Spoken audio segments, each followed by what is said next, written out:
A bipartisan bill has been introduced in Congress that aims to get ag products moving freely again across the U.S. The Ship It Act would boost trucking capacity, improve supply chain efficiency, and keep costs down for consumers. Tom Madrecki joins us now on behalf of the Shippers Coalition for a closer look.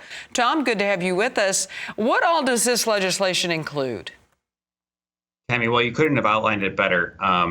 We're really excited about this piece of legislation that Representatives Dusty Johnson from South Dakota and Jim Costa from California have introduced on a bipartisan basis, because really just the tremendous practical common sense reforms that this puts forward to really take trucking efficiency and trucker quality of life to the next level.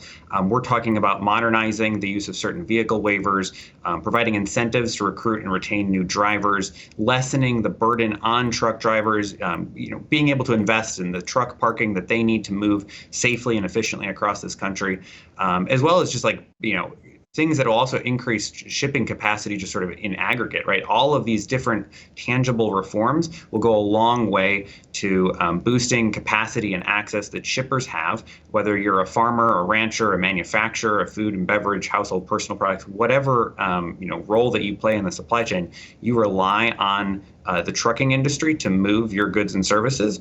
And so we just view this as a way of really injecting some momentum here, because we are also, there's just not enough truck drivers on the road. Many folks, we're 80,000 truck drivers short in this country. The average age of a truck driver, 51 to 52 years old. This is time to, invest in the industry and take some practical steps, again, to provide the capacity that's needed to those across the agriculture space and really all shippers.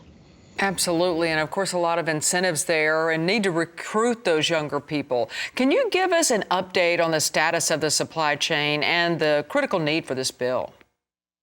Well, I think that, you look at the news headlines, maybe we're no longer talking about a freight railroad strike or port congestion on the West Coast, some of those issues that dominated the headlines in 2022. But many of the systemic issues that have, predated COVID, things like the shortage of truck drivers, these continue to impact the industry. We don't see any sign of supply chain concerns going away in 2023. If anything, higher cost inflation, these are all still very present on the minds of manufacturers, shippers, those across the ag space.